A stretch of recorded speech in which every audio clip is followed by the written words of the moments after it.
तो फिल्म की शुरुआत होती है हेलिना नामी लड़की को दिखाते हुए, जो पिछले 20 साल से ऑर्बिटर 9 नाम की एक स्पेसशिप में रह रही है। पता चला है कि ये स्पेसशिप सेलेस्टियल प्लैनेट की तरफ बढ़ रही है, ताकि वहां जाकर पता चलाया जा सके कि सेलेस्टियल प्लैनेट इंसानों के रहने के काबिल है भी या नहीं, क्योंकि अब जमीन आहिस्ता आहिस्ता तबाह हो रही है और इंसानों की आबादी बढ़ती जा रही है। इसीलिए इंसानों को रहने के लिए नए प्लैनेट की तलाश है। हेलिना को असल में उसके मॉम डैड 20 साल पहले इस स्पेसशिप में लेकर आए थे। वो यही पली बढ़ी अपने मॉम डैड के साथ। वो जानते थे कि उन्हें 40 साल लग जाएंगे सेलेस्टियल प्लैनेट तक पहुंचने में। 20 साल गुजर जाने के बाद एक दिन अचानक उनकी स्पेसशिप में खराबी आ जाती है। उनकी स्पेसशिप से ऑक्सीजन तेजी से लीक होने लग जाता है, जिसकी वजह से इस बात का खतरा बढ़ जाता है कि वो तीनों ही इस स्पेसशिप में मर जाएंगे और सेलेस्टियल प्लैनेट तक पहुंचकर अपना मिशन पूरा नहीं कर पाएंगे। इस मिशन और अपनी बेटी को बचाने के लिए हेलिना के मॉम डैड ने एक बड़ा फैसला लिया और अपनी स्पेसशिप से स्पेस में कूदकर अपनी जान दे दी, ताकि ऑक्सीजन उनकी बेटी के लिए बचा रहे और कम से कम अपनी मंजिल पर पहुंच जाए वो। उस दिन के बाद से अब तक 3 साल गुजर चुके हैं और हेलिना इस स्पेसशिप पर अकेली रह रही है। लेकिन अभी भी स्पेसशिप में इतना ऑक्सीजन नहीं है कि वो हेलिना को मंजिल तक पहुंचा दे। स्पेस कंट्रोल से हेलिना को बताया जाता है कि स्पेस में बहुत सारे स्पेस स्टेशन बनाए गए हैं और वहां से कोई ना कोई हेलिना की मदद के लिए आ सकता है। इसीलिए हेलिना ज्यादा परेशान नहीं है।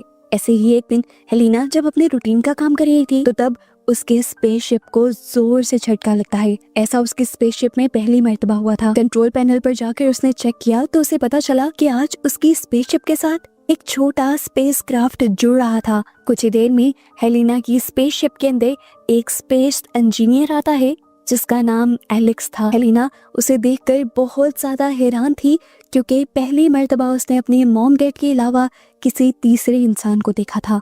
एलेक्स अपने साथ एक छोटा रोबोट भी लेकर आया था। वो हेलिना को बताता है कि मेरे पास सिर्फ 50 घंटे हैं और इन्हीं 50 घंटों में मुझे तुम्हारे स्पेसशिप का ऑक्सीजन टैंक ठीक करना है। एलेक्स काम पर लग जाता है और रात होने पर हेलिना उसे डिनर के लिए इनवाइट करती है।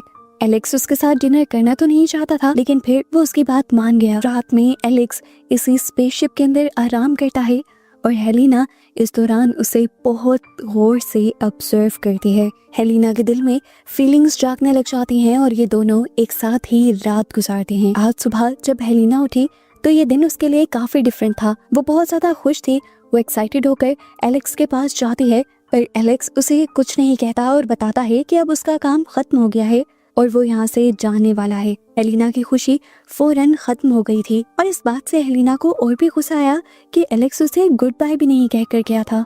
स्पेसशिप से निकलने के बाद हम एलेक्स को एक हॉलवे से गुजरता हुआ देखते हैं, जिसके बाद वो ऊपर की तरफ आ जाता है और रिवील होता है कि एलेक्स इस टाइम स्पेस में नहीं था, बल्कि वो तो अर्थ पर था। ट्विस्ट ये पता चला कि ऑर्बिटर 9 भी कोई स्पेसशिप नहीं है जहाँ पर पिछले 20 साल से हेलिना रह रही है। ऑर्बिटर 9 असल में एक बंकर है जहाँ पर हेलिना के ऊपर एक्सपेरिमेंट हो रहा है। और एलेक्स जब इस जगह से बाहर निकला तो दिखाया गया कि ये एक पूरी फैसिलिटी थी जिसे मिलिट्री के लोग गार्ड कर रहे थे और फैसिलिटी के बाहर लिखा हुआ था प्रोजेक्ट ऑर्बिटर। एलेक्स जाकर अब अपने बॉस से मिलता है जो असल में इस प्रोजेक्ट का हेड है। यहाँ पर हमें इस प्रोजेक्ट की डिटेल्स पता चलती हैं और पता चलता है कि यहाँ पर 10 ऑर्बिटर हैं। इन सब में ही हेलिना जैसे लोगों को रखा गया है जो ये हकीकत नहीं जानते कि वो लोग अर्थ पर एक फैसिलिटी में हैं। उनके दिमागों और बिहेवियर्स पर एक्सपेरिमेंट हो रहे हैं ताकि साइंटिस्ट जान सकें कि जब सच में इंसानों को सेलेस्टियल प्लैनेट पर भेजा जाएगा तो वो कैसे बिहेव करेंगे। एलेक्स बॉस से कहता है एक्सपेरिमेंट तो ठीक चल रहा है, पर क्या ये उन 10 लोगों के साथ ज्यादा नहीं है जो सच भी नहीं जानते? उनकी लाइफ तबाह हो रही है उन बंकर्स में। बॉस एलेक्स से कहते हैं रिलैक्स रहो, उन 10 लोगों का सेक्रीफाइस ह्यूमैनिटी के लिए ही है। 20 साल के बाद अगर हमारा ये एक्सपेरिमेंट कामयाब हो जाता है तो हम फाइनली पहला स्पेसशिप सेलेस्टियल प्लैनेट तक भेजेंगे, जहाँ जाकर इंसान अपनी एक नई दुनिया बसाएंगे। बॉस एलेक्स से कहते हैं ये एक्सपेरिमेंट हमारे लिए बहुत ज्यादा जरूरी है, क्योंकि पूरी ह्यूमैनिटी, पूरी इंसानियत को दूसरे प्लैनेट पर भेजना है और इसके लिए कोई रिस्क नहीं लिया जा सकता। ये बातें सुनने के बाद एलेक्स अब अपने घर के लिए निकल जाता है। रेडियो न्यूज में बताया जाता है कि आज सेलेस्टियल प्लैनेट की तरफ पहले जाने वाले स्पेसक्राफ्ट को तबाह हुए 5 साल गुजर गए थे। ये वो पहला स्पेसक्राफ्ट था जिसे एलेक्स की निगरानी में सबसे पहले सेलेस्टियल आइलैंड की तरफ भेजा जा रहा था, पर स्पेसक्राफ्ट के स्पेस में लॉन्च होती ही पूरा का पूरा स्पेसक्राफ्ट तबाह हो गया और स्पेसक्राफ्ट में मौजूद सारा क्रू और साइंटिस्ट भी मारे गए। इस हादसे के बाद अब तक कोई दूसरा स्पेसक्राफ्ट सेलेस्टियल प्लैनेट तक नहीं भेजा गया था।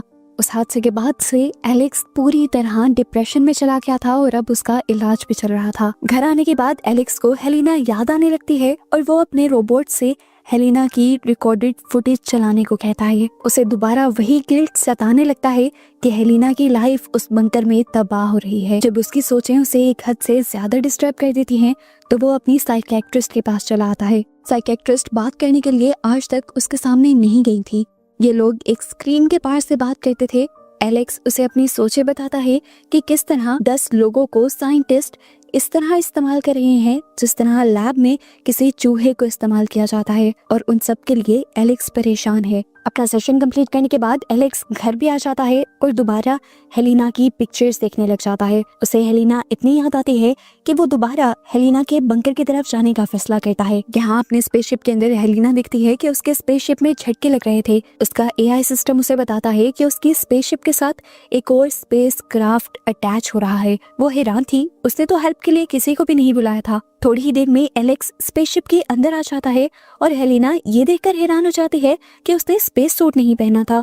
एलेक्स यहाँ पर उसे सारा सच रिवील कर देता है कि तुम स्पेस में नहीं हो, तुम इस टाइम अर्थ पर ही हो और ये एक एक्सपेरिमेंटल फैसिलिटी है। अगर तुम्हें इस सब से निकलना है तो अभी और इसी टाइम तुम्हें मेरे साथ चलना होगा। हेलिना को उसकी बातों पे यकीन नहीं आ रहा था।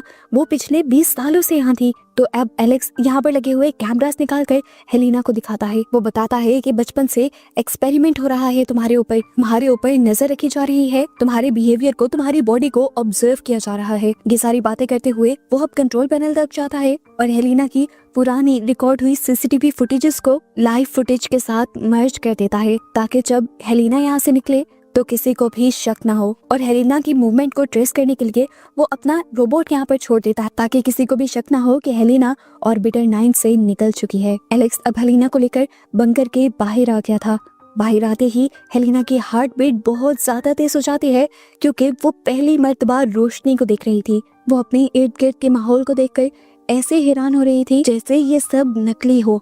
एलेक्स जानता था कि यहाँ से हेलिना को निकालना आसान नहीं है, इसलिए वो हेलिना को एक ऐसे बॉक्स में डालता है जिस बॉक्स के अंदर से हेलिना की बॉडी ट्रैक ना हो पाए, और इस बॉक्स को वो अपनी डिग्गी में रखकर हेलिना को अपने घर ले आता है। घर आकर एलेक्स हेलिना को सारा सच बताने लगता है।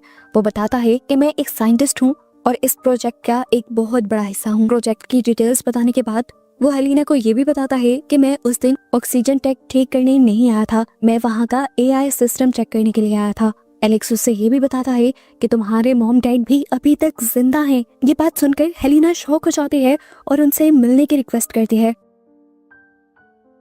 तब एलेक्स उससे कहता है, ये गलती भी मत कर देना, तुम्हारे मॉम डैड के लिए तुम्हारे से ज्यादा इम्पोर्टेंट वो प्रोजेक्ट है जिसके लिए उन्होंने अपनी पूरी लाइफ लगा दी। वो लोग भी मिलिट्री और हमारी ही एजेंसी के लिए काम करते हैं। अगर तुम उनके पास गई तो वो तुम्हें दोबारा उन्हीं लोगों के हवाले कर देंगे। अब हेलिना एलेक्स के घर को एक्सप्लोर करने लग जाती है और हर चीज को हैरानी से देखती है। थोड़ी देर में बारिश शुरू हो जाती है और ये हेलिना की जिंदगी की पहली बारिश थी। वो इसे बहुत एंजॉय करती है। अगले दिन हम देखते हैं कि एलेक्स अपने साइकियाट्रिस्ट के पास आया था। उसने बताया कि हेलिना के लिए उसने स्टैंड ले लिया है और फाइनली वो हेलिना को वहाँ से निकाल लाया है। साइकियाट्रिस्ट उसकी बहादुरी पर बहुत ज्यादा हैरान होती है और पहली मर्तबा अब उसके सामने आती है और उसे अपना कार्ड देती है, ये कहते हुए कि अगर तुम्हें कभी भी मेरी हेल्प की जरूरत पड़े तो तुम मुझे याद कर सकते हो। घर आने पर एलेक्स देखता है कि हेलिना उसके कंट्रोल रूम में थी। वो उसे बैठकर सारी चीजें समझाने लग और बताता है कि यहाँ पर बैठकर मैं उन 10 लोगों के ऊपर नजर रखता हूँ जो उन ऑर्बिटर्स के अंदर हैं, जिन्हें वो लोग स्पेसशिप समझ रहे हैं। इन लोगों को यही पता है कि वो स्पेस में सफर कर रहे हैं, पर दरअसल उनके ऊपर एक्सपेरिमेंट हो रहा है। उनके पूरे ऑर्बिटर के अंदर कैमरास लगे हैं सिवाय बेडरूम के और वॉशरूम के। ये सुनकर हेलिना डर जाती है और कहती है, अगर अब मैं कैमरास में ना नजर आई तो अथॉरिटीज को पता चल जाएगा कि मैं वहाँ पर नहीं हूँ। तो एलेक्स बताता है कि मैं पहले ही तुम्हारी रिकॉर्डेड फुटेज को लाइव फुटेज के साथ मर्ज कराया हूँ, ताकि किसी को शक ना हो। एलेक्स हेलिना को यहाँ पर एक और बहुत बड़ा सच ये भी बताता है कि कोई भी इन ऑर्बिटर्स से पूरी जिंदगी बाहर नहीं निकल पाएगा। आज से 20 साल बाद ऑर्बिटर के अंदर जब इन लोगों का टाइम पूरा हो जाएगा तो इन लोगों को बताया जाएगा कि सिस्टम में कोई प्रॉब्लम होने की वजह से ये लोग गलत रास्ते पर चले गए हैं और अब सेलेस्टियल प्लैनेट तक पहुंचने में और भी 20 साल लगेंगे और उस टाइम सच में उन ऑर्बिटर्स को स्पेस में लॉन्च किया जाएगा। इस तरह पूरी जिंदगी ऑर्बिटर्स से इंसान कभी बाहर नहीं आएंगे और तुम्हें देखो मैं बाहर ले आया हूँ। एलेक्स उसे ये भी बताता है कि ये सब इंसानों के लिए किया जा रहा है। खैर रात में एलेक्स हेलिना को नाइट क्लब में लेकर जाता है और अपने फ्रेंड्स से भी मिलवाता है। और यहाँ पर जब सारे एलेक्स के दोस्त हेलिना के बारे में पूछते हैं कि वो कहाँ से आए हैं तो एलेक्स उन सब की बातों का रुख मोड़ देता है। कुछ दिन गुजरते हैं और एलेक्स हेलिना की बॉडी पर कुछ निशान दिखता है और परेशान होकर उसे अपने डॉक्टर फ्रेंड के पास लेकर जाता है। उसका फ्रेंड हेलिना का चेकअप करने के बाद उसे बताता है कि हैरानी की बात है हेलिना की स्किन बहुत ज्यादा सेंसिटिव है, ऐसे जैसे वो कभी धूप में निकले ही ना हो। क्योंकि डॉक्टर को कुछ कुछ समझ आ रहा था तो एलेक्स भी उससे कुछ नहीं छुपाता और उसे बता देता है कि वो हेलिना को ऑर्बिटर से निकाल कर लाया है। खैर ये लोग दोबारा घर आ जाते हैं और अगले दिन जब एलेक्स घर पर नहीं होता तो हेलिना एलेक्स के ऑफिस में जाती है। वहाँ पर उसे सारे ऑर्बिटर्स की फाइल मिलती है जिसमें से वो अपनी फाइल निकालकर जब चेक कर रही होती है तो उसे एक बहुत बड़ा सच ये पता चलता है कि वो कोई नॉर्मल इंसान नहीं थी बल्कि उसे क्लोनिंग कर कर बनाया गया था। ये सच एलेक्स उससे छुपा गया था और ये सच जानकर वो टूट चुकी थी। इसी फाइल में हेलिना के पेरेंट्स का भी एड्रेस था जिसके जरिए हेलिना को क्लोन किया गया था। हेलिना अब उनसे मिलने का फैसला करती है और अकेले ही एलेक्स के घर से निकल जाती है। एलेक्स जब घर आता है तो वो हेलिना को ढूंढता है। हेलिना जब उसे कहीं नहीं मिलती तो वो अपने ऑफिस में जाता है और हेलिना की खुली हुई फाइल देखकर समझ आता है कि हेलिना अपने पेरेंट्स से मिलने के लिए निकल चुकी है। हेलिना अब अपने पेरेंट्स से मिलती है और उन पर गुस्सा करती है क्योंकि वो दोनों उसे उस ऑर्बिटर में छोड़ आए थे। हेलिना भी इसलिए भी टूटी हुई थी क्योंकि उसे अपना आप अब इंसान नहीं लग रहा था। उसकी मॉम उसे समझाती है, देखो चाहे तुम एक नॉर्मल बच्ची नहीं हो लेकिन तुम्हें हम इंसानों के ही जीन लेकर बनाया गया है और मैं तुम्हारी सैरोगेट मॉम हूँ। एक नॉर्मल बच्चे की तरह मैंने 9 महीने तुम्हें अपने पेट में पाला है। अभी जब ये दोनों बातें ही कर रहे थे तब हेलिना के डैड आकर हेलिना को रेलिंग से बांध देते हैं और अथॉरिटीज को कॉल कर देते हैं कि वो आकर हेलिना को यहाँ से ले जाएं। हेलिना समझ जाती है कि एलेक्स ने सच कहा था।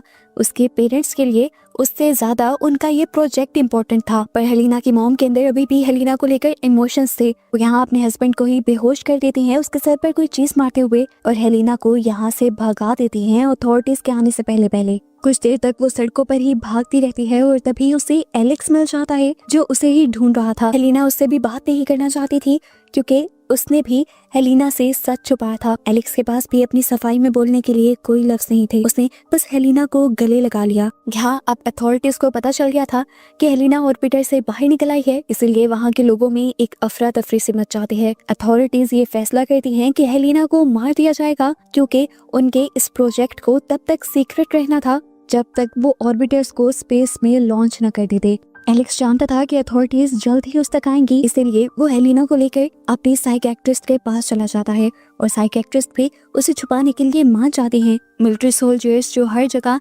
हेलिना और एलेक्स को ढूंढ रहे थे वो एलेक्स और हेलिना को ढूंढते हुए उसके कॉन्टेक्ट्स के सभी घरों में आते हैं और ऐसे ही साइकियाट्रिस्ट के घर भी आ जाते हैं। उन्हें देखकर साइकियाट्रिस्ट घबरा जाती है तो ये समझ जाते हैं कि साइकियाट्रिस्ट ने ही उन दोनों को छुपाया हुआ था। इस टाइम हेलिना और एलेक्स उस स्क्रीन के पीछे थे जिस स्क्रीन के पीछे से वो हमेशा अपने पेशेंट्स से बातें किया करती थी। हेलिना और एलेक्स इन सभी लोगों को देख सकते थे। साइकियाट्रिस्ट जब उन्हें सच्चाई नहीं बताती तो वो साइकियाट्रिस्ट को ही शूट कर देते हैं और पहली मर्तबा अपने सामने होते इस मर्डर को देखते ही हेलिना चीख मार देती है और ऐसे ये लोग यहाँ पर पकड़े जाते हैं। और इससे पहले कि कोई और उन्हें पकड़ लेता वो लोग इस बिल्डिंग से निकलकर ऊपर की तरफ भागने लग जाते हैं। अभी वो थोड़ी दूर गए ही थे कि हेलिना ने रुकने का फैसला कर लिया। वो जानती थी कि अथॉरिटीज किसी भी तरह से उन्हें पकड़ लेंगे चाहे वो जितना भी भाग लें, इसीलिए वो अपनी गिरफ्तारी दे देती है ताकि कम से कम एलेक्स बच सके।